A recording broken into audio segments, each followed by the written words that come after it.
Você já ouviu falar sobre a parábola do semeador? Um semeador saiu a semear. Essa é uma parábola que Jesus conta aos seus discípulos. E nessa parábola, ele fala que um semeador saiu a semear sementes em 4 tipos de terrenos. A primeira parte das sementes caíram pelo caminho e essas sementes foram pisadas ou comidas pelas aves. A segunda parte dessas sementes caíram entre as pedras. E após ter germinado e crescido, secaram por falta de umidade. A terceira parte das sementes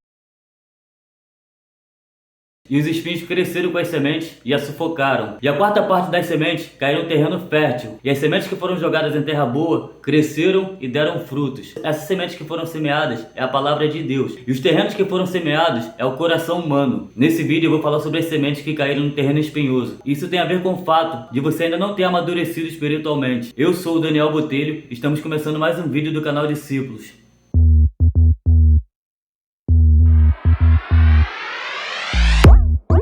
A base para essa mensagem se encontra em Lucas 8:7, que diz o seguinte: outra semente caiu no meio dos espinhos, e os espinhos, ao crescerem com ela, a sufocaram. Nesse versículo, Jesus conta a parábola aos seus discípulos. E esse terreno que caíram as sementes foi o terceiro terreno, o terreno espinhoso. Já em Lucas 8:14, Jesus explica essa parábola aos seus discípulos, e diz o seguinte: a parte que caiu entre espinhos, estes são os que ouviram e, no decorrer dos dias, foram sufocados com as preocupações, as riquezas e os prazeres dessa vida. E os seus frutos não chegam a amadurecer. Então aqui Jesus está falando sobre um grupo de pessoas que chegaram a ouvir a palavra e que a receberam. Então eles ouviram, mas não apenas ouviram, eles ouviram e a receberam. Se eles receberam, significa que a palavra entrou em seus corações por algum período de tempo, mas depois se perdeu. Mas por que a palavra semeada no coração daqueles que recebem se perde? Se perdem porque elas são sufocadas. A maior parte de espécies das sementes precisa de uma quantidade mínima de oxigênio para poderem germinar. E a quantidade mínima de oxigênio que uma semente precisa para germinar são de 20%.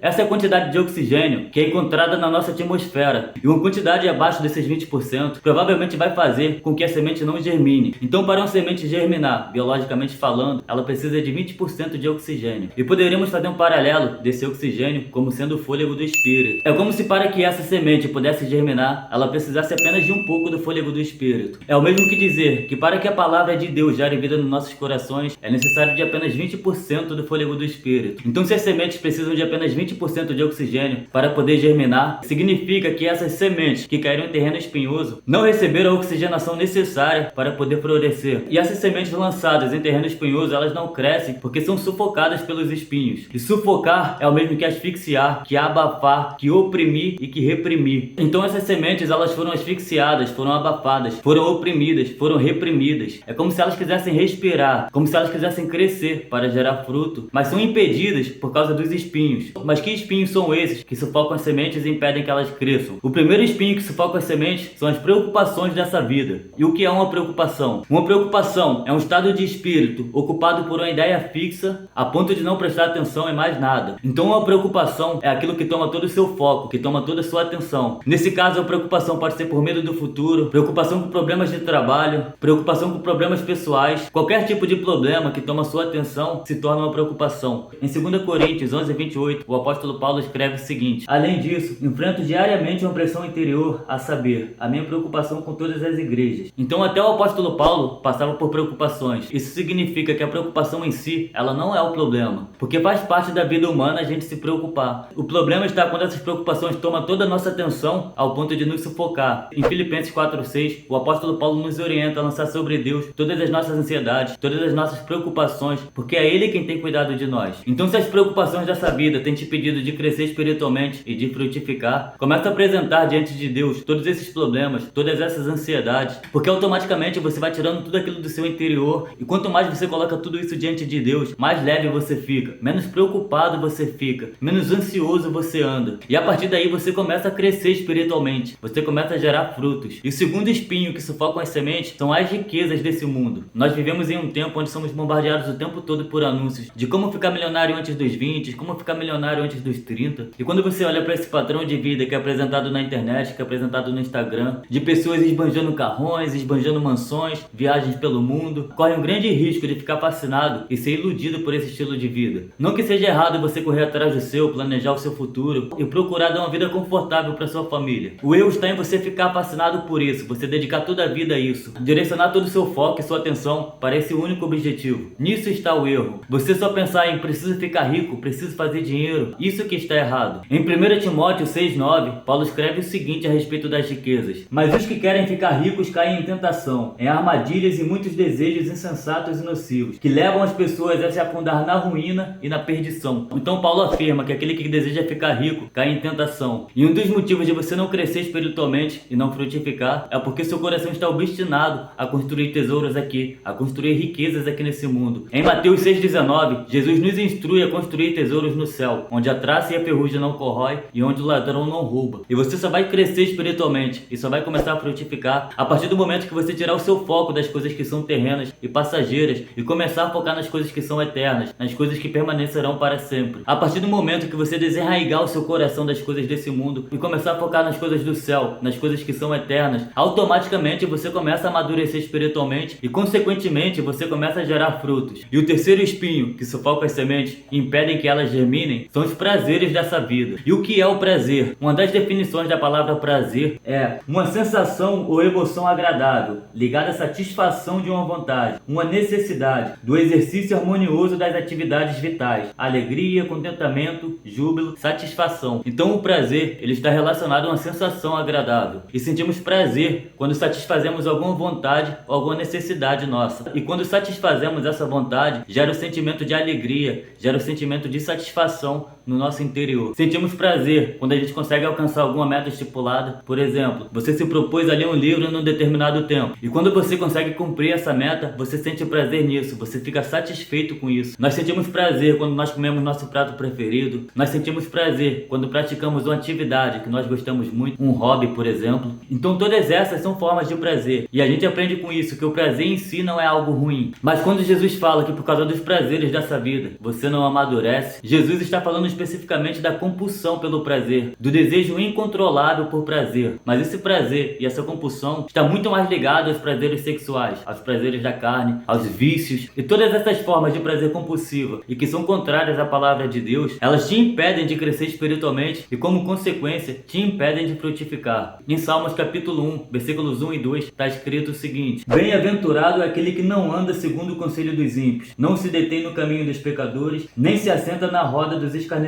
Pelo contrário, o seu prazer está na lei do Senhor, e nela medita de dia e de noite. Então, ainda que os prazeres e as preocupações dessa vida e o fascínio pelas riquezas desse mundo tenham te impedido de crescer espiritualmente e de frutificar, a partir da meditação na palavra de Deus, você começa a gerar prazer pelas coisas espirituais no seu coração, e a partir daí você começa a crescer espiritualmente e, consequentemente, começa a gerar frutos, frutos que permanecem para sempre, frutos que são eternos, porque a palavra de Deus é a revelação de Jesus Cristo, e só através de Cristo, só permanecendo em Cristo, que nós podemos frutificar. Então é isso, espero que essa mensagem tenha falado do seu coração de alguma forma. Se essa palavra, se essa mensagem fez algum sentido para você, eu peço para você deixar seu like, peço para você deixar o seu gostei, peço para você deixar o seu joinha, para que a plataforma do YouTube comece a espalhar essa mensagem. Peço para que você se inscreva no canal, para me incentivar a continuar postando os vídeos e a bater essa meta aí de 1000 inscritos, para poder monetizar o canal. E é isso, valeu, até o próximo vídeo.